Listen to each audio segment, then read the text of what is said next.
नमस्कार दोस्तों, आज हम आपको भारत के उस शहर की कहानी सुनाने जा रहे हैं जिसे एक मुगल बादशाह की पैदाइश की खुशी में बसाया गया था। यह शहर कुछ साल तक मुगल साम्राज्य की राजधानी भी रहा, लेकिन फिर वीरान हो गया। हम बात कर रहे हैं आगरा से लगभग 40 किलोमीटर दूर बसे फतेहपुर सिकरी की। फतेहपुर सिकरी अकबर के सपनों का शहर था। उन्होंने ही यह शहर बसाया और इसे बहुत किलों और इमारतों से सजाया गया। यह शहर कैसे और क्यों बसाया गया, इसके पीछे बहुत दिलचस्प कहानी है।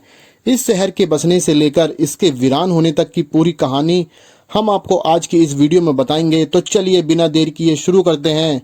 मुख्य रूप से लाल बलुआ पत्थर से बने इस शहर को अकबर ने सिकरी के गांव में बसाया था।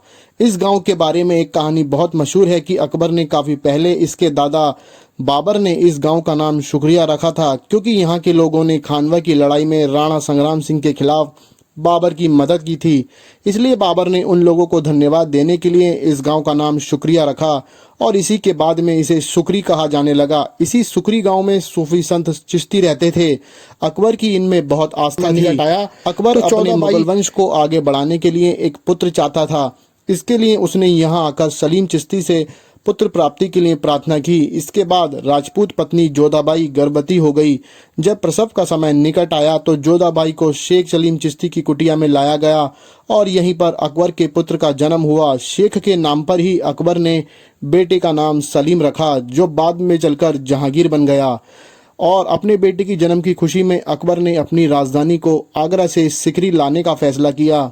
जहांगीर के जन्म के 1 साल के बाद ही बादशाह ने शाही महल और 4 दीवारी को बनवाना शुरू कर दिया।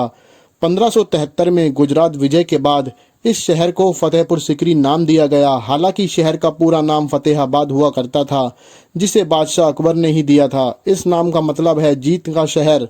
जहांगीर के दूसरे जन्मदिन पर उन्होंने एक शाही महल का निर्माण शुरू किया, जिसमें फतेहाबाद और सिकरी पूरा नाम शामिल था।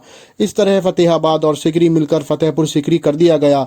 1571 में बसाए गए इस शहर को 1585 तक अकबर ने मुगल साम्राज्य की राजधानी बनाए रखा, लेकिन बाद में अकबर ने फतेहपुर सिकरी से हटाकर अपनी राजधानी आगरा कर दी।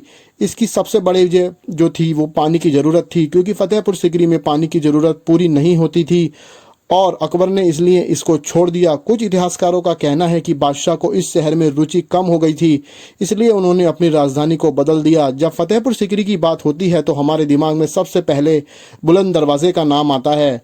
जैसे कि इसका नाम ही है बुलंद, तो अपने नाम के अनुरूप यह दरवाज़ा दुनिया का सबसे ऊंचा दरवाज़ा है। 1602 में अकबर ने इसका निर्माण गुजरात विजय के उपलक्ष्य में कराया, जो 1601 में दक्कन पर अकबर की विजय के बारे में बताता है। बुलंद दरवाज़ा 53 मीटर ऊंचा और 35 मीटर चौड़ा है। लाल बलुआ पत्थर से बने दरवाजे को समंदर से सजाया गया और इसमें साथ में संगमरमर का जो कारीगरी है वो की गई है। दरवाजे के आगे और स्तंभों पर कुरान की आयतें खुदी हैं। बुलंद दरवाज़ा अकबर के खुले विचारों और उसकी धार्मिक सहिष्णुता को दर्शाता है और इसके बनने में इसको 12 साल का समय लग गया। दोस्तों, दरवाजे से अंदर आने पर एक बड़ा आंगन मिलता है, जिसमें एक बड़ी जामा मस्जिद है और मस्जिद के सामने ही शेख सलीम चिश्ती की मज़ार है, जहाँ पर शेख की कब्र थी।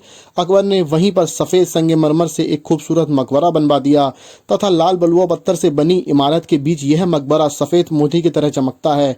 इस मकबरे में और नक्काशी का बहुत ही खूबसूरत काम हुआ है। आज भी शेख की दरगाह लोगों की श्रद्धा और आस्था का प्रतीक है। हिंदू मुस्लिम सभी यहां आकर मन्नत का धागा बांधते हैं और लोगों का मानना है कि शेख के आशीर्वाद से मांगी गई दुआ और मन्नत पूरी हो जाती है। हर साल यहां शेख सलीम चिश्ती की बरसी मनाई जाती है, जिससे सालाना उर्स कहा जाता है। इस दौरान देश विदेश से लोग यहां आते हैं और यहां मौजूद जामा मस्जिद भारत की सबसे बड़ी मस्जिदों में से एक है और यह बुलंद दरवाजे के ठीक सामने है और इसे ईरानी वास्तुकला में बनाया गया है और यह मस्जिद फतेहपुर सिकरी में बनाई गई शुरुआती मस्जिदों में से एक है, जिसे इतिहास के पन्नों में दर्ज किया गया है। दोस्तों, तो ये वीडियो आपको कैसी लगी कमेंट बॉक्स में हमें ज़रूर बताएं। तो मिलते हैं ऐसे ही मज़ेदार वीडियो में, तब तक के लिए धन्यवाद दोस्तों।